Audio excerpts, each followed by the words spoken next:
All right, all right. Welcome to the Strong Side podcast. My name's Mitchell Black, and I'm your host. And today we have one of our amazing Strong Side members here. We have Miss Celynda Tadlock. Now, Celynda, her whole mission is the power of positivity, and you're going to hear that in her story. And we talk often about positivity. Positivity is not about being in denial or thinking that things aren't going to happen. It's about having faith. It's about curating solutions. It's about pushing forward. And when the tough gets going, when the time gets tough people just get going or whatever. You know what I'm trying to say.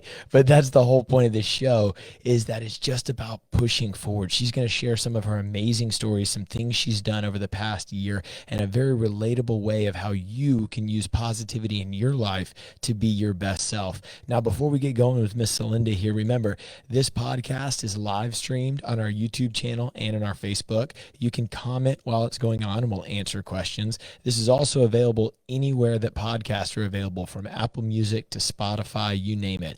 We don't run any ads. We just ask that you give us a 5-star review, maybe a little thumbs up. And if you like the episode, share it with your friends. So without further ado, welcome, Miss Celynda.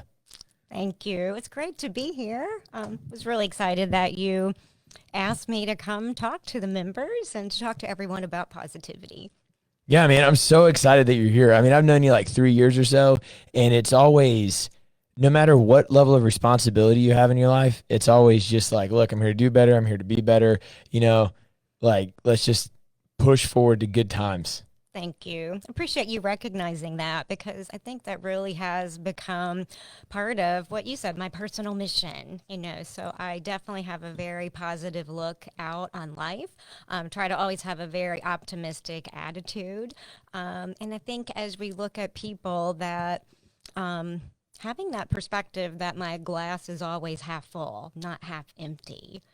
And I think as I kind of have reflected on that a little bit, kind of three things really come to mind. And so for me, that is taking action, finding solutions, and having faith. So I think those are kind of the three things I'd like to share a little bit about today. That sounds fantastic. Yeah, I'm fired up now. Awesome. So just a little bit about each of those, and then maybe we could dive in a little deeper. But certainly taking action, I think it's just always important to know that we'll never always have all the right answers. But just taking that first step forward is always going to be important. No one ever accomplished anything by just sitting around. So taking action is that first thing that we would talk about. Secondly, I think it's finding solutions. We're not always going to know the right solution, but being able to have people around you that might be smarter than you, or knowing where you could find those resources, certainly can help you just find solutions. And then absolutely having faith. Have been through so much in my life, a lot of funny stories, a lot of tragic stories. But in the end, I know that God has a plan. And I'm always got that positive outlook to know that there will be a brighter day and that something positive is coming out of this. And that plan that God had may not be the way I would have scripted it out, but there is a positive plan and something to learn along the way. That's awesome. So how did you, so I don't even, yeah, so let's go all the way back to the beginning. So when did you come up with that I need to have action, I need to find solutions, I need to have faith? Like, is there a story that made that happen, or was it just like, I just learned this like 6 months ago? Or Yeah, I think it all just kind of comes in over time, right? I think that throughout your life, there are certainly stories where things come to life and you spring into action. But I found myself, sometimes to be that fight or flight person. I am the person that many times my friends and greater family can always count on, because I'm not going to sit and wait. I'm going to take action. I'm going to make those speedy decisions. I'm going to take control. Sometimes that might not be what others may have wanted me to do. So it's also learning along the way to not always be the one to take control, but to empower others with information so that they can make those decisions and take control. And then certainly having faith has been instilled in me, since a very, very small child, growing up in the church and growing up in a community of faith believers that really just turn all of our troubles over to the Lord and ask for help and ask for guidance. Yeah. So you've done, so to get to that level with action, solutions, and faith and all that, you've done some really cool stuff. So like when I met you, when you first joined StrongSide, you were basically running Aetna Insurance, and then you went off to go do some consulting after that. And what you just told me what you're doing, and I wish I could re-explain what you're doing now, but I need to read a book before I explain it. So what's your whole like work story been like? Yeah, so work story. Just over the last year, there has been so much change. Over the last couple of years, with leaving Aetna and leaving that really big corporate job to starting my own very successful consulting company, getting to consult with a lot of different companies and within healthcare, and getting some great job opportunities from a number of them. And my story kind of moved forward as one of the clients I was consulting with, and really got to know them and got to know got to know the culture of their company and what they were about. They made me a job offer. And so getting that up close and personal insight into the company to see what they believed in was really important to me. And it was just a really, really good fit. And they have been, super supportive as things have gone bump in the night through my family life and having some medical situations to really just wrap their arms around me and support me in whatever way was needed and to allow me that time to work while I could, but really be able to put family first and take care of those needs. So this company that I chose to go to work for is called Tabula Rasa Healthcare. What? Tabula Rasa Healthcare. Okay. So think about healthcare and Latin roots. So Tabula Rasa in Latin means clean slate. Oh, look at that. Yeah, look at that. So it's about really a fresh start, a clean slate to healthcare. And they're a healthcare technology company that has developed some really unique methods to be able to identify patients that are at risk of adverse drug events. And actually, there's some really good published documentation that patients on certain combinations of medications are actually at a higher risk of death than someone that has smoked their entire life. And so the mission of this company is to use that technology and to use pharmacogenomics, which is a way to test patients to understand how their bodies process medications, to be able to actually deprescribe. So let's get patients off of medications that they don't need. Let's alter the times of day patients might take medications so that we don't have drug interactions when we can't do that deprescribing. So just really fell in love with their mission to help people. A big part of their business model and what they do is working with elderly patients to really keep them out of the nursing home. So to provide assistance and care for the elderly and really optimize their medication support and all the tools that go around that to support their health care and to support those caregivers to be able to keep them at home. Because you said we were talking before the show that you said what 77 what was that number 77% of people their biggest fear or whatever is going into a nursing home. Yeah, it was like 87% 87. of people that were surveyed. One of their biggest fears about aging is one day having to go to the nursing home. So just really encouraged by this model that intervenes to give caregivers help to really take care of these loved ones in their homes as long as they possibly can. And again, combining that with deprescribing and maybe getting them off of some of these medications that have been what we would call polypharmacy. Too many drugs may have been prescribed that may cause them to have a risk of falling or the risk of other things that could put them in the hospital or in the emergency room. So with that, I think it, kind of ties into act now, never say never. I thought I was loving consulting. I had this flexibility. I had a great client base. I was learning new things every day. But then along came this organization, and I really didn't hesitate. I really did take action back to that first goal. Yeah. And really did accept that offer.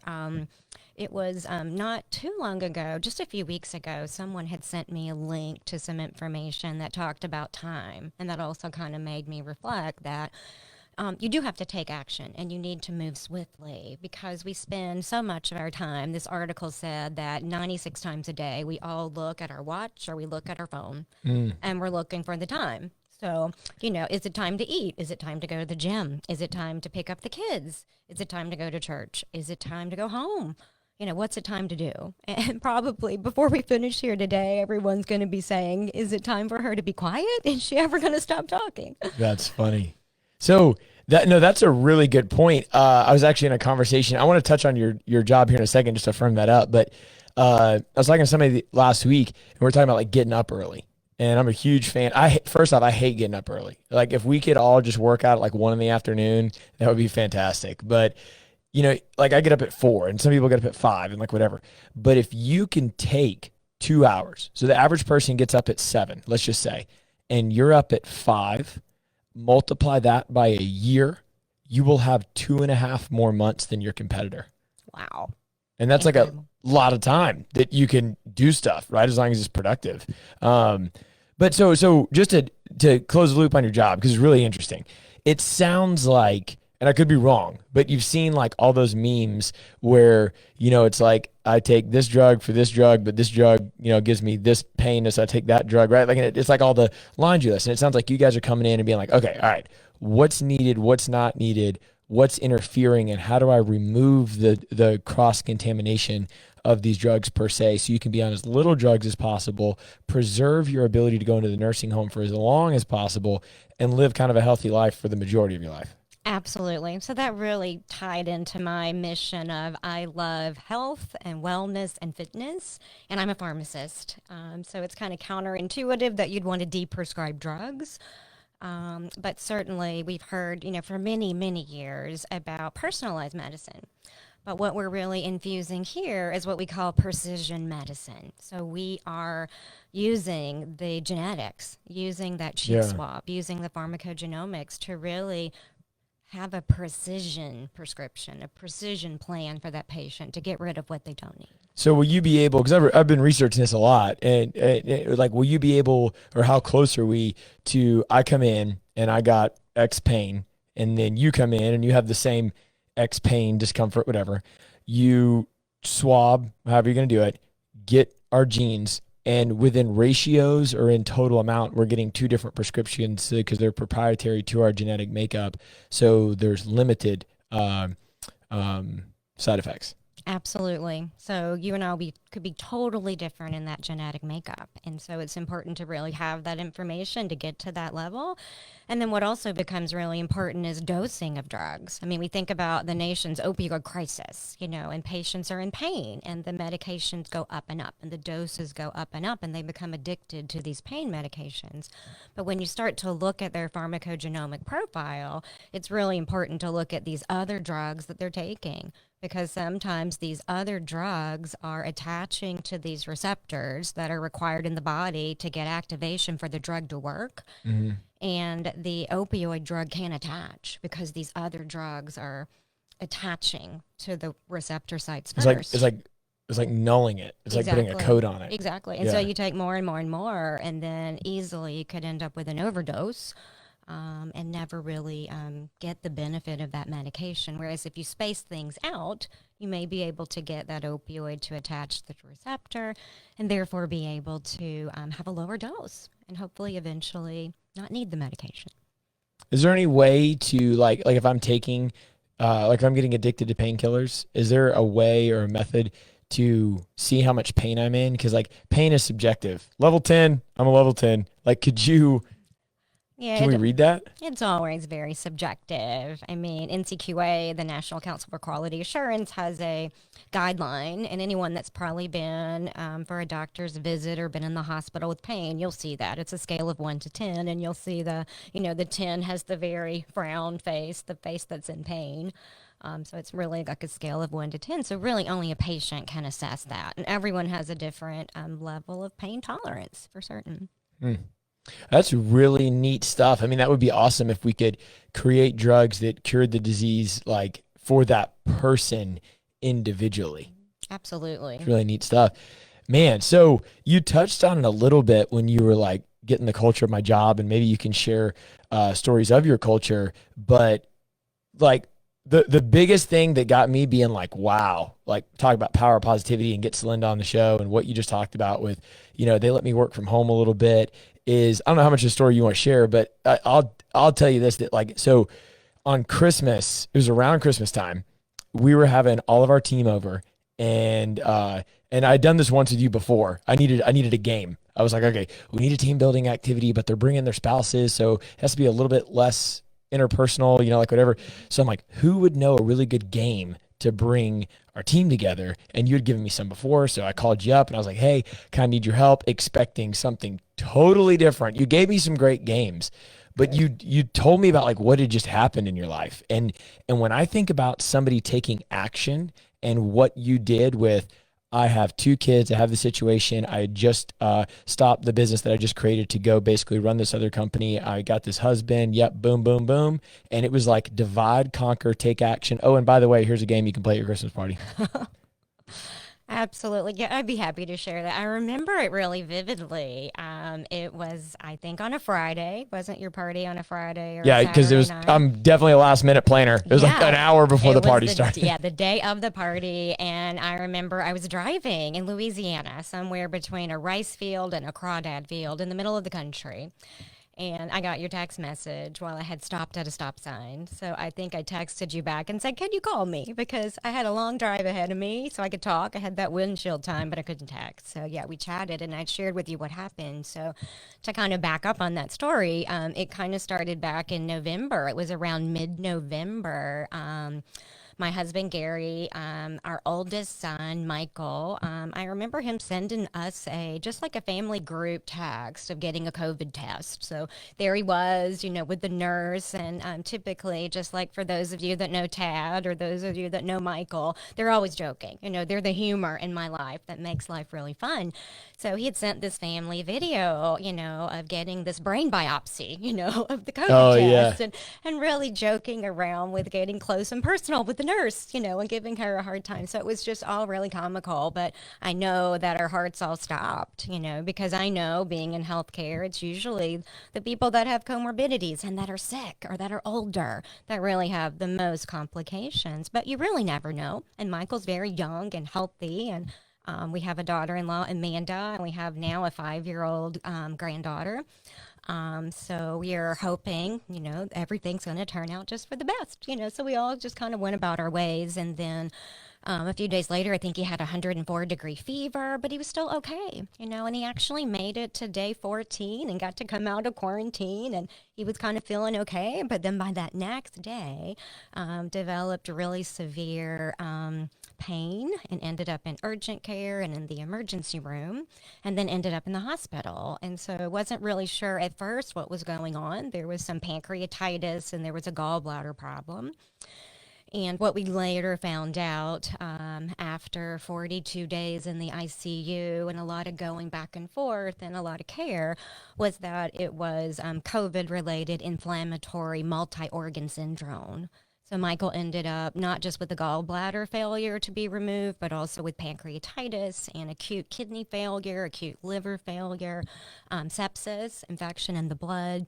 And the list really goes on with multiple surgeries, and the pancreatitis became necrotic and had to have dead tissue removed and had to have stents put in ducts and lots of different procedures. So we really didn't know in the beginning, what was really going to happen. But what I did know is that he was in a very small town, and he was in, a very small 30-bed community hospital. And our daughter-in-law had been texting us every morning, letting us know everything's okay. Here's what we're doing today. And I was starting a new job. So on November 30th, the day he went into the hospital, I started the new job. I remember thinking, do I fly to New Jersey or to my training, or do I stay? And I remember telling my boss, and she was like, either way. So I decided that on Tuesday I would fly to New Jersey. And so just to kind of interject on that company culture, as I was flying on Tuesday, I got this voicemail from this gentleman. And he said, "Hi, Celynda, my name is Dr. Miller. I am our chief culture officer. So just want to let you know that I don't know the details, but our president just gave me a call and told us that you might be having some family medical problems, and we'd really like to support you. So whenever you land tonight, in New Jersey, feel free to call me. If there's anything I can do, I might see you in the office tomorrow." So I was kind of like, wow. It was confidential, but Yeah. yet people care. And so that next morning, I go into the executive team meeting, and I'm supposed to do an hour presentation about this company that we had just purchased that I did the due diligence on for the company I went to work for. And I was supposed to present for an hour. And so the CEO knew him by name and said, "Celynda, so how's Michael doing this morning?" And I said, "Well, I don't know. I'm kind of a little worried. I didn't get a text from my daughter-in-law yet." And he said, "Well, let's do this." He said, "You present only 30 minutes. You get this down to 30 minutes, and then you go out in the hall, and then you call, and then come back in and let us know what's happening. We want to know." So I'm like, wow. Wow, dude. Yeah. So I did my 30-minute presentation, went out into the hallway, called my daughter-in-law, and just by listening to her, I mean, I had already wondered, when would I go? I knew I was probably going to go. Gary or I were going to go. But she told me at that point they'd moved him to ICU. And so it was time to go. So going back to that take action, it's time to go. So I basically just told her, not really ask, but I just told her, "I'm coming. As soon as I can get on a plane, I'm going to be there. And, I'll take care of Emma, our granddaughter. I'll help you with Michael, whatever I can do." Don't really know if I can even be in the hospital to see him. So left that morning and made my way back through Atlanta and then to a little rural airport in Louisiana and then to a car service that got me out to this hospital and got to see Michael. They let me go back and see him in ICU. So I think the rest of our family, knowing that he had COVID, but by then he was negative, but what risk could there still be for me? So the family was, obviously a little concerned. And again, I was just there on faith to hug him and kiss him, and I'm here. I don't know what I'm going to do. I don't know what we can do, but we have faith and we're going to figure this out and we're going to get you the very best care. So that was really that message. And then I can remember leaving my daughter-in-law there with Michael that night and then driving her car to their home about 30 minutes away through the rice fields and the crawdad fields out into the country. And didn't sleep the whole night because it then went into, you've got to, not just take this action, but you've got to find solutions. So I began to research everything I could about pancreatitis and all the different etiologies because there was this assumption it's COVID, but 90% of people that have pancreatitis, it's from alcoholics. And Michael's not an alcoholic, he's a pastor. I love how you confirm the two labels. He's not an alcoholic, he's a pastor, all right? Yeah, exactly. And then 5% more of people with acute pancreatitis, it can come from gallstones. But we had the report that Amanda had showed me when they took out his gallbladder, there were no gallstones. And so the other 5%, it's due to viruses. So it could be hepatitis or any other kind of virus. And of course, we don't know anything about COVID yet, but we know it's a virus.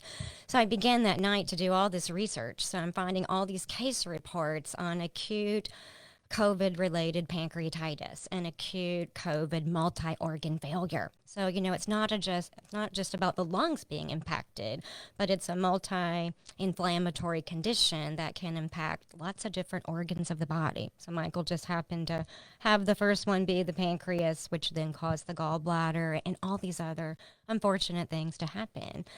So as I did that research, I started to think, well, we don't know a lot about COVID, but we know it started with pancreatitis. And so if you were going to get someone the very best care for pancreatitis, you'd probably want to put them somewhere that had a lot of alcoholics.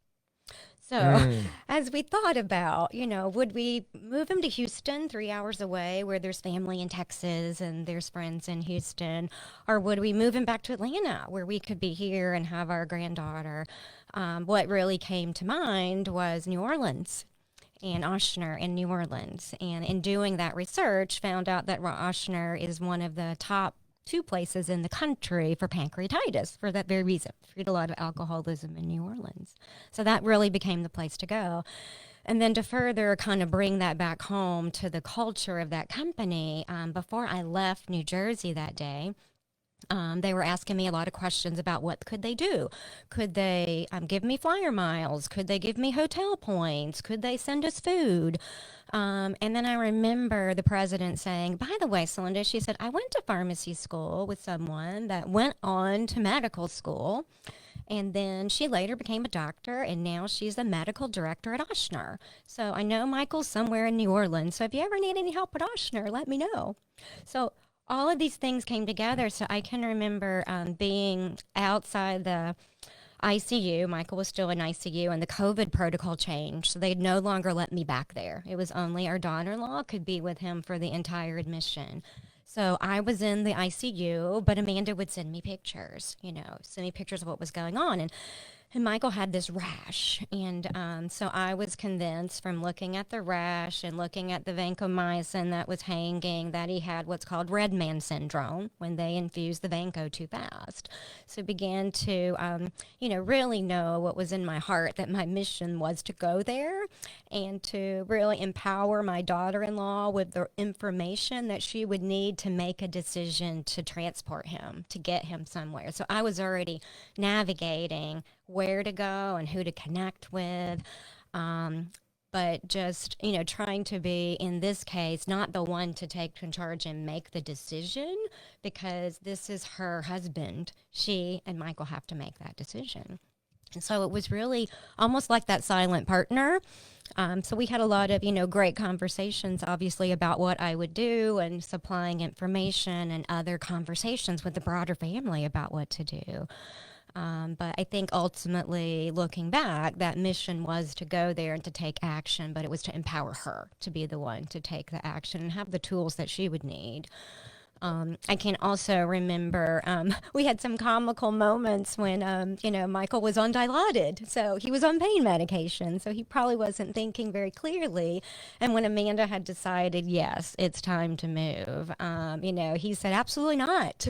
I'm just fine right here. These people are taking good care of me. This is our community. This is where we live. If it's good enough for the people here, it's good enough for me.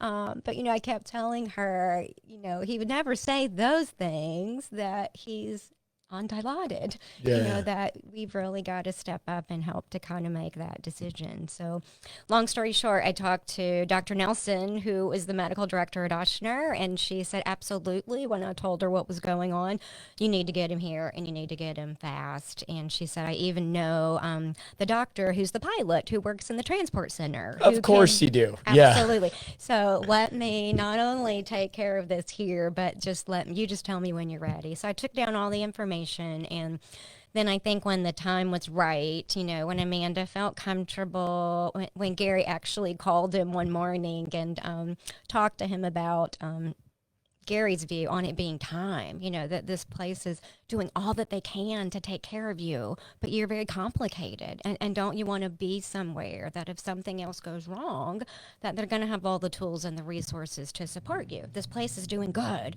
but you need, more higher level of care. So he actually agreed. I'm so glad Gary made that phone call. And it was probably 2 a.m. the morning before. Gary and I talked about, okay, I don't know what else to do. I need you. I think you need to call him. And he did.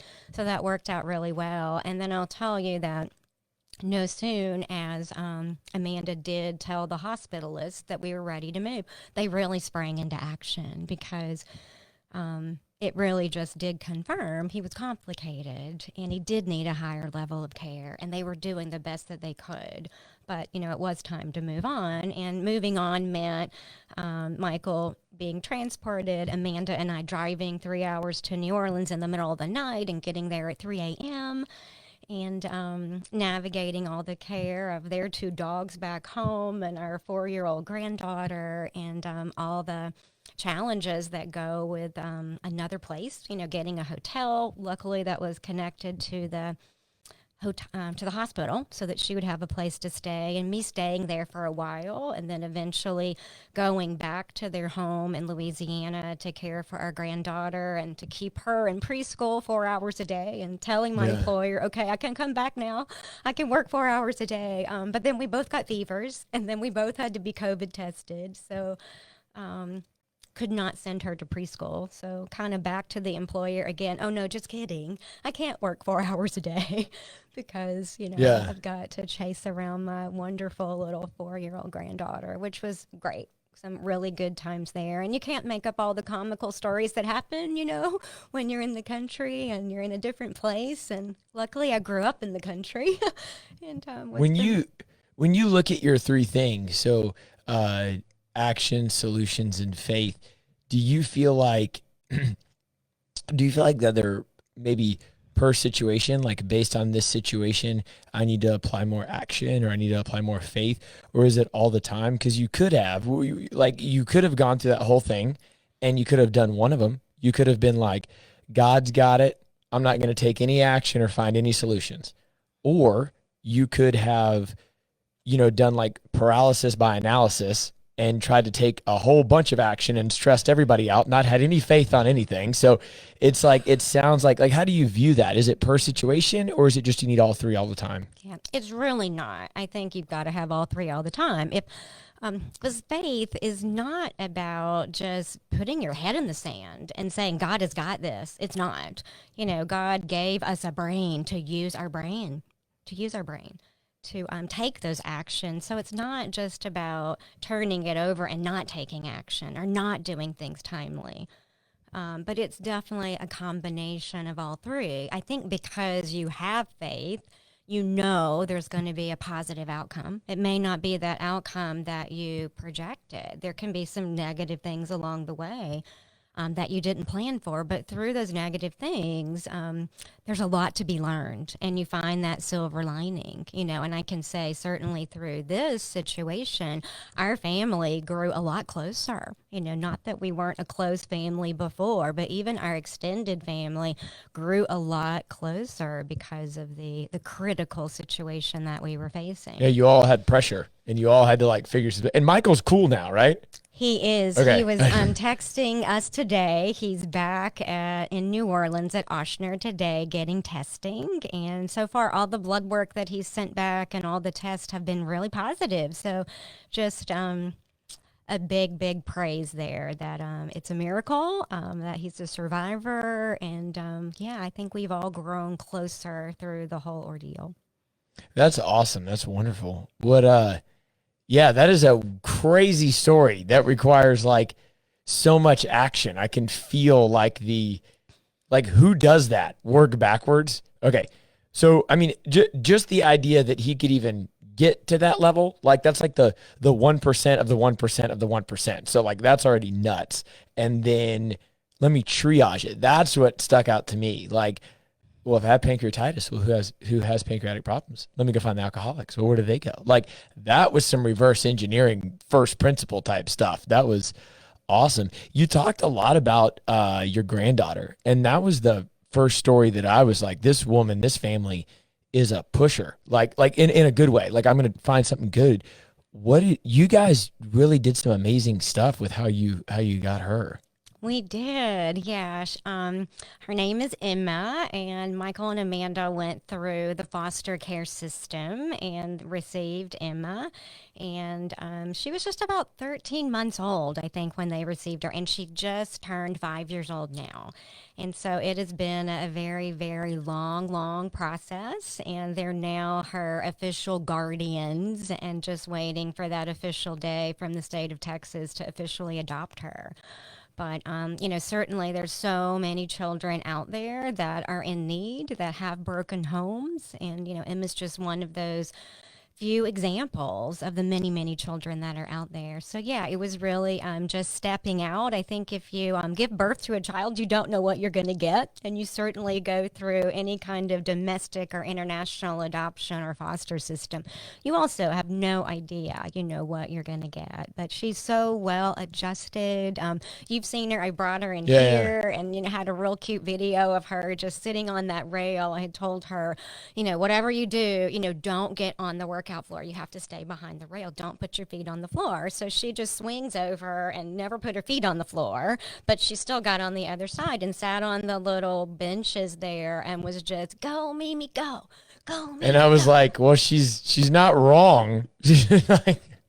Exactly. But That's yeah, so funny. she was just a joy. And really, through this time, just getting to be with her did take your mind off of the severity of the situation. And of course, there were our moments. I remember being in the park and lots of other mothers and kids all around us, and we're outside and no one has masks on, but still trying to keep the kids apart. You don't know where they've been, and you've got this situation, and you're probably being a little overprotective. And I can remember a mom saying to me, "Woman, I have no idea what's wrong with you, but we're all going to get it and we're all going to be fine. So Mm. just stop moving away from us. You're just being rude." And I just took a deep breath and thought, you have no idea what this little girl's father is struggling with right now. He's fighting for his life. And I would never say that to them, but we just politely, moved away again and went about our way. Because Just took positivity action. wins right there. Positivity wins. Absolutely. Man. All right. Well, what if we were to change that and say like in I only know two of your kids, so McKenna and McLean.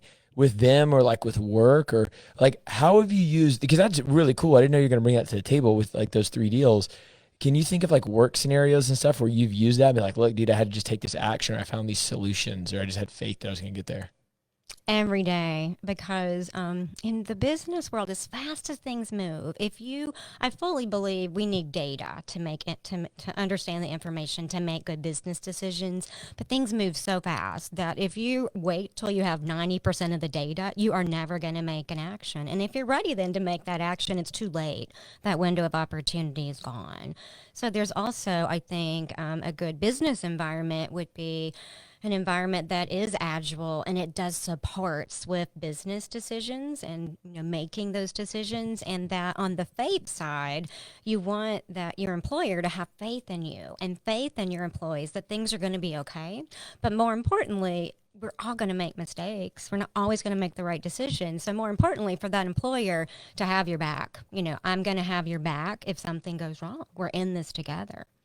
So I think that's always important to, when you make those swift decisions in business, to have your champions and to have your partners and collaborate. You're not making those decisions in a silo, so that you do have that support on a decision that was made swiftly if something does go wrong. How much data do you get before making a decision? Like how much do you just, all right, look, in my gut, I feel like I'm going to go with this. Depends on the level of the decision, Yeah, I right? knew you were Depends gonna on say. how many multi-millions of dollars we're talking about. But and it depends on how many people it impacts. I think I'm making decisions every day, probably with little information, just based on interviewing people, talking to a lot of people about situations and what's occurring to make decisions on how to make things better.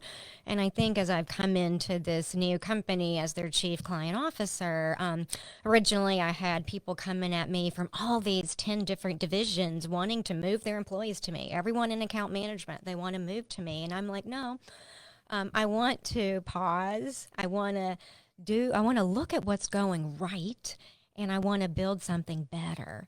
So to do that, we don't just move people to a different manager. We can work in this matrixed environment so that when we figure it out, we make one move. So let's get a good strategy and a good plan. So I think sometimes it depends on how big that is and how many people you impact as to how swift you might make that decision or how you might take a little longer to get some more data elements in place and people's opinions and history on how things are in that company and what has evolved over time can be important. That was wisdom right there, what you just dropped. That's beyond knowledge. That's wisdom. I hope everybody just heard that, because that wasn't an amateur would have been like 50%. If I'm 50% cool, like we're good. Yeah, that's awesome. So what's next for you? Like what's the big projects? The big projects.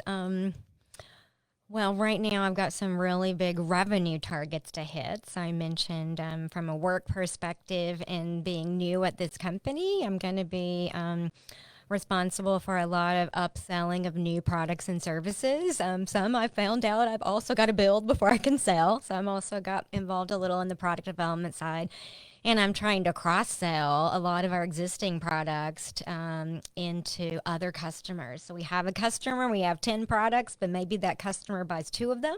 So how do I increase that penetration rate? So that's going to be really important to really expand and grow the business. And then I'm going to build this strategic account approach. And the vision is that our logo at Tabula Rasa is a cross. So I talk to people about, that cross is the middle. That is our clients in the center.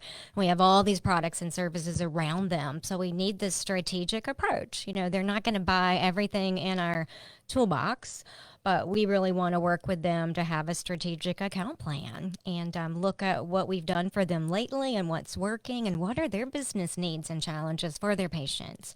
And once we understand that and understand their goals, then maybe here's this other solution that we can collectively offer as a team.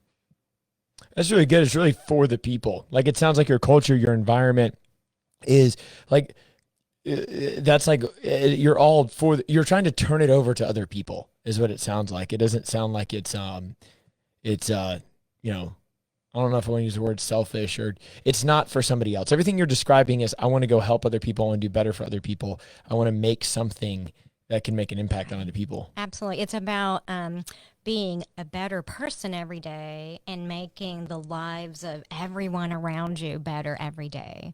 And that culture, every month we have what they call a fundamental of the month. And so this month, the fundamental is personal growth. So at every meeting, when we open up a meeting, someone, will be asked to share just off the cuff about personal growth. So everyone's expected to do something for themselves personally. Now, it could be personally from a business perspective. I want to learn a new IT skill, or I want to learn a new business skill. But it's also personally, as a person and as a member of your community, what is it that you want to do? And people are just encouraged to talk about that and support each other to have time to do that. So it's really been amazing. And I think last month it was about gratitude. If we are grateful and we stop every day and think about all the good things that have happened and what we're grateful for, then we're a happier employee. And we'll be grateful for our customers, and we'll express that gratitude to them as well. What's something that you do to grow yourself, either every day or, you do read a lot or I don't know what? So I am not happy if I'm not learning something every single day. I'd love to read more, but I learn a lot from people that I work with. I learn a lot from friends. So, and it's different sources of information, not just books, but it's learning every day how to tackle something differently, how to be open-minded about something differently, how to approach something different, how to come up with something innovative. What is it that no one's done that we could use to solve this problem? So a lot of time just spent learning new things each and every day. And that makes me happy. Yeah. No, that's really good, man. I like your whole mission, and it's just, you did really good describing it as not, I keep saying that positivity is not denial, because I'm real big on positivity. And it's like, I used to have a science teacher, I forget her name, but she used to tell me all the time, life sucks, then you die. And I was like, well, that's a terrible way to look at your life, right? So it's like, you might not be in control of your current circumstances, but you are in control of your outcome. And being positive is a real big thing for me. And for the longest time, people used to be like, are you sure you're looking around? Are you like, I'm not in denial. I understand the world's on fire and Corona's yep, totally get it. But what can we do to push forward, be positive, help other people, man? Like, exactly. Just lock arms and move forward. Yeah, I had a boss one time that told me I was very fake. How could anyone be that happy? How could anyone be that positive about pharmacy, about drugs? How could you be that happy? And I think that was not where I needed to be. That was not the boss that I needed to have, because it really is genuine. It is a genuine looking for the best in every situation. And I think, and also it's focusing on what you can control. There are a lot of things we just can't control, but there are things that we do every day that we can control and make a difference. Just like, again, I can control my own personal growth by learning every day. And then honestly, that's why I love StrongSide. The very first day that I met you back when you were at 2.0. Yeah. And you were beside the cheer gym, and I came over one evening just after you moved in, and then I came back the next next morning to try a class. And I was hooked from the beginning because I want to learn something every day. I want to be better every day. And so in your environment, you were going to teach me something every day. And so that knowledge was important to me so that I would know how to do something and I could work on doing that correctly. May not ever be the best at that, but I would have that knowledge to be able to try to execute that in the best way. That's awesome, man. You're a firecracker, and I love you and your whole family, and I'm so glad you guys are here, and just thanks for coming on the show today, and let's just make the world positive. Absolutely. Yeah. Well, thank you very much. I appreciate it. I hope you guys like this show. Make sure to give us a 5-star on the good old Apple Music. Thank you, Celynda. Thank you. Oh.